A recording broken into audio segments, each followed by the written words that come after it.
This is a lovely space. I was just telling Praveen and Aparna. Thanks for having all of us here. Thanks to Offbeat Sparks for kicking this off in Bangalore. Lovely to be here. So, since they have given each of us only 5 minutes, I'm going to get straight to it before I hear the name and she asked me to stop. So I'm going to get straight to it, right? So I lead learner experience at DXC Technology. Just a quick introduction. I've been in the learning space for some time now. I run a podcast called Culture Matters. I also recently kicked off a newsletter called Culture Dispatch. I'm working on my second book, so if you have food for thought, you can do that during the networking session. Just a very quick introduction. On that note, let me get started with the topic at hand, which is leadership development due for an overhaul?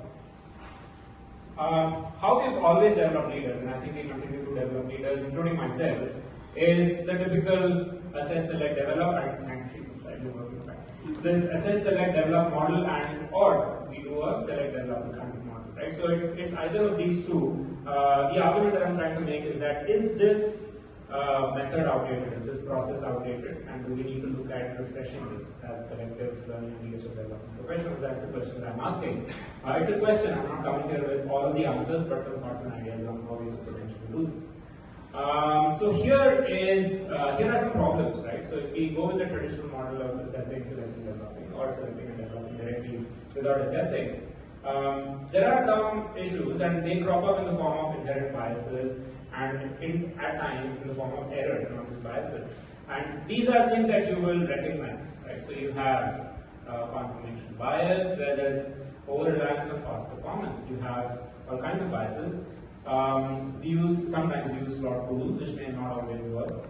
The assessment that we're using, is it really a filter out or an invite in? Right? So what's the assessment being used for? And some models are really outdated, right? The science has moved on. I know we have learner experience designers here who will talk to you about a lot more interesting models, but then a lot of us seem to be stuck, including myself, seem to be stuck with older ways of working.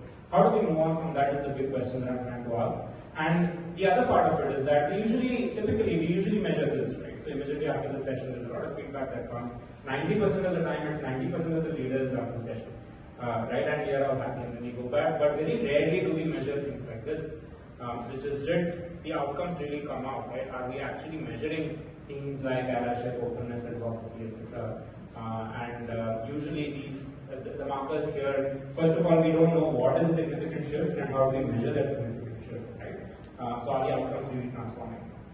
As an aside, this is beautiful research by an organization called More Than Now. If you don't know them, please go look them up. It's in the UK, and they do some fabulous work using science for developing a lot of things in the organization, including leadership.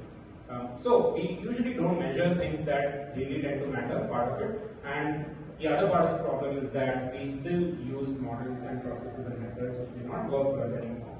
How do we move on from there? I'm very excited for the answer.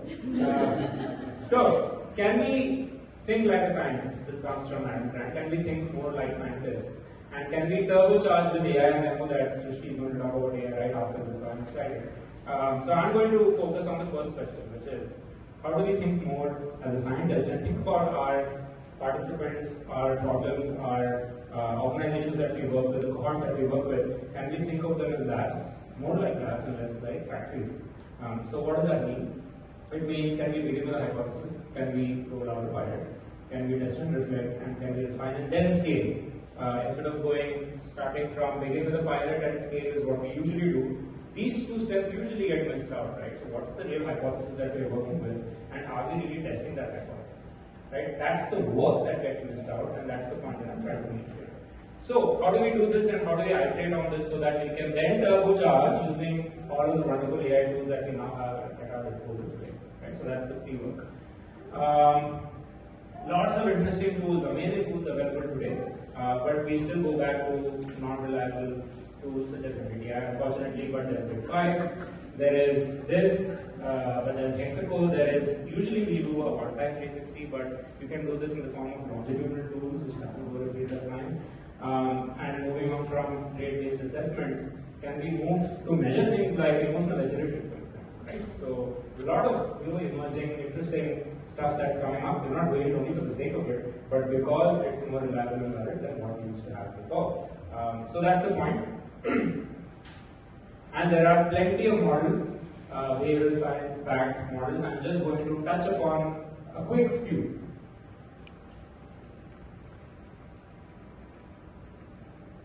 You may be familiar with some of these, right? Some of these may be new to you. When I was doing research for this presentation, I came across this fantastic piece of research called personality malleability. We do a lot of assessments and psychometrics around measuring personality, but personality can be malleable, which means that as context changes, as situations change, people change, right? How are we factoring that into our models? Okay, that's a big question. Narrative identity.